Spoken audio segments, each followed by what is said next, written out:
I didn't scrutinize, add scrutiny to it, right, for my benefit, right? But I did, here we go, add scrutiny to it for my benefit.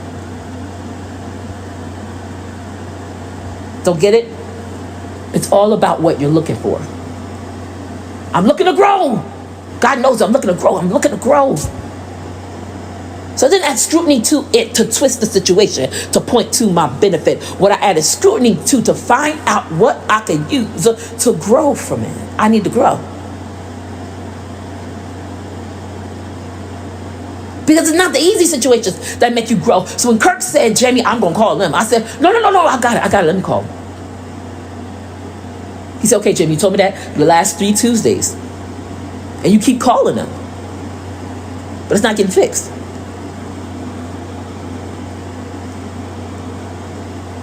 A lot of us run from the grow experiences, but what you don't realize is in the grow experiences lies the pain and the hurt for you to come up in. If the situation does not hurt, you will not grow at all. You will not grow in a happy situation, ever.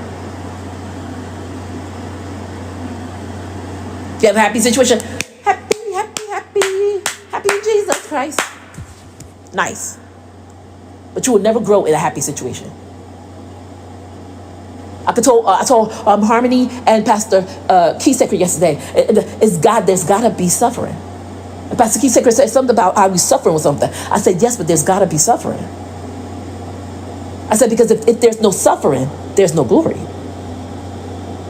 I got close to him right in his face. That's how I do.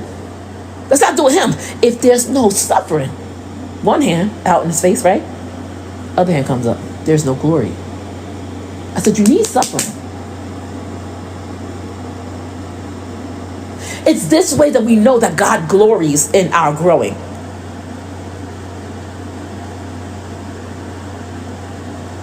Because the growing process always takes place in the field, the dirt of pain. Change, transition takes place in pain.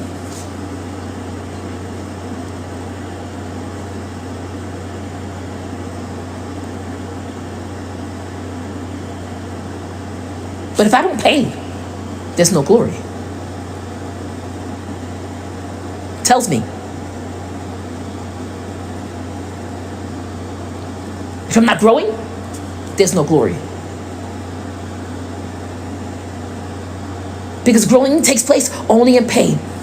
And growing is a byproduct of me going into pain and coming out of it properly. I need to make sure when I talk to everybody at Walgreens that they know me.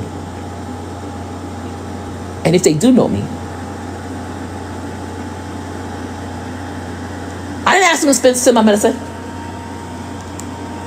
Make sure it gets to me. I want to FedEx. I didn't ask them that. I didn't even know that was a thing. Because you'll never get Walgreens to automatically send your medicine by FedEx. It's not something they do. I didn't ask them that.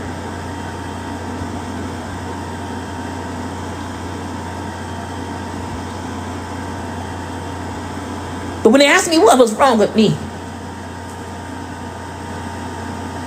I answered it with the lovingness inside of me, and I told them an answer without them knowing. I gave them an answer to what I think will help what's wrong in them.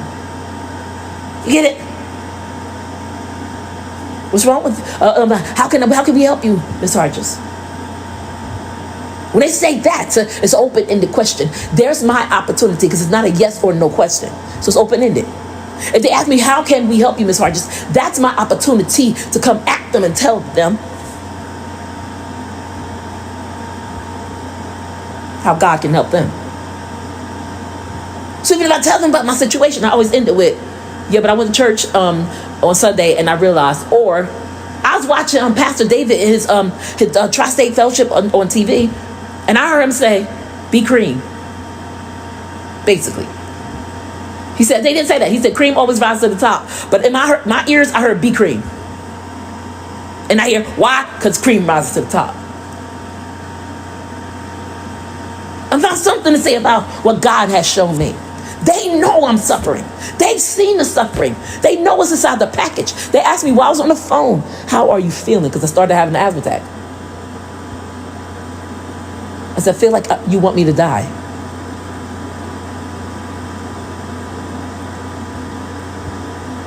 They said, no. That's not it. We do not want you to die. Don't think that. That's not it. I can know that that's not the answer, and I can know that that's not the truth. But if you ask me how I feel,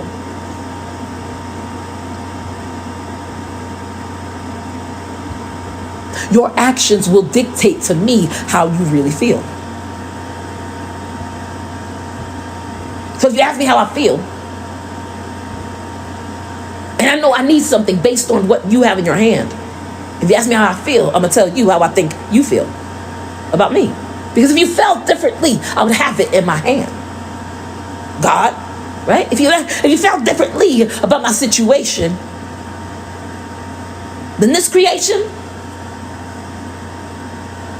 would have a Maserati. Even if it did make me miserable. Who cares?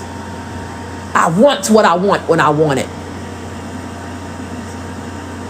And that's the unacceptable part of it. Because we turn and tell God all the time, I want what I want when I want it. I'll tell Walgreens, I want what I want when I want it. And in the back of my mind, I'm just thinking, I want them to get saved. And in the back of my mind, I'm thinking, I want them to still send my medicine. I want Uber to send my medicine. The day before, I was from 12 o'clock until midnight. When I went to bed, I was focusing on being alert and aware of my phone. I don't carry my phone around with me. So I was alert and aware because I had called them and Bridget had told me, yes, your medicine is on its way here.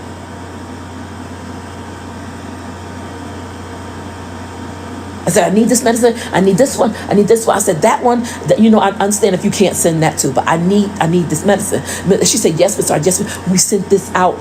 This went out today. But she didn't tell me she sent it out FedEx. And that's not common for it to go out FedEx. So I was still expecting DoorDash to bring what FedEx is bringing, right? How many of us we do? We're still expecting. And we won't get it. And our doctor is crazy, right? We end up calling Walmart or Walgreens and asking, I need to speak to your supervisor.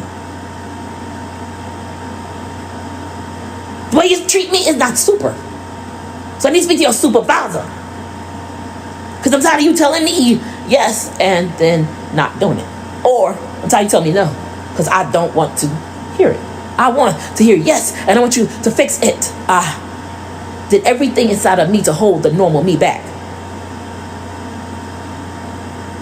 Because at the end of the day, I'm not trying to let Jamie have a win. What I'm trying to do is win a soul there. I want God to win. So I just kept being nice and kept being nice. And there were points in time when I talked to people that I did not get a chance to talk about God. But I kept being nice and I kept being kind. And I know that beyond a shadow of doubt, that showed the love of Christ to Walgreens or Dual Highway. And they sent me my medicine through FedEx. I keep saying that because it's a blessing, right? They did not have to do it. God didn't have to give you what he gave you, but he did. Hezekiah was already sick, wasn't he? Selah.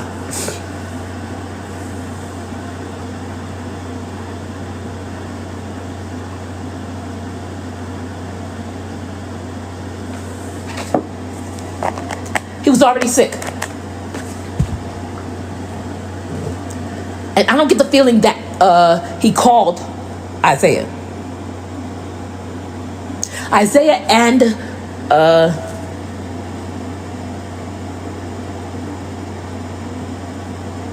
his cousin was a king. I'm not feeling too well right now, so I don't remember his name. But his cousin was king. And we saw a picture. Isaiah could not see God because his cousin was standing in between him and God. His cousin died. His cousin got sick and died. And Isaiah knew it. Because after David After Solomon, really. For a while, it was always 10-2. So the Judah, which was made up of Judah and Benjamin, and then the other 10 tribes. So it's 2 kings always for the 12 tribes of Israel until Jesus came, and then there's one. It is one. Because he won, it is one, right? But when Isaiah's cousin died, I assume that's why Hezekiah didn't send for Isaiah. Because God, you couldn't save your cousin. You didn't save your cousin. So I don't even want you to know I'm sick.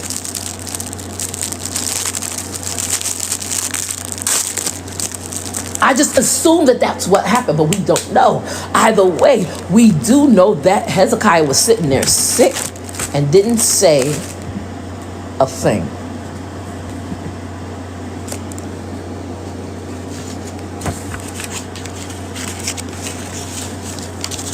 Isaiah walked up in the palace and looked Hezekiah in his face and said, "Get your stuff together. You're going to die."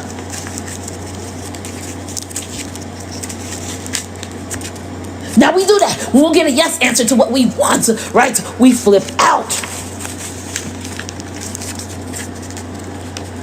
But we also don't see Hezekiah flipping out.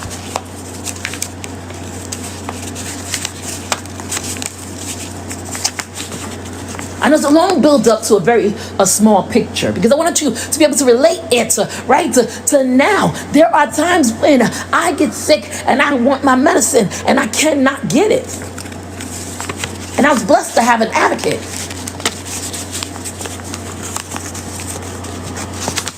I also didn't ask him because, well, number one, I messed up a lot. But the main thing is he went up there the week before, and I didn't say anything to him because when he went up there the week before to get medicine for me, I couldn't get it. I couldn't get him to ship it. And when he went up there to get medicine for me, he brought it to me, and I saw like 20 packages. He said, "Is everything okay?" I said, "Yeah, I'm sure everything's fine." I've never had a problem where I've had my medicine brought to me and it did not come complete. So he said, "Is everything okay?" I said, "Yeah, sure." He said, "Okay." And he left my house.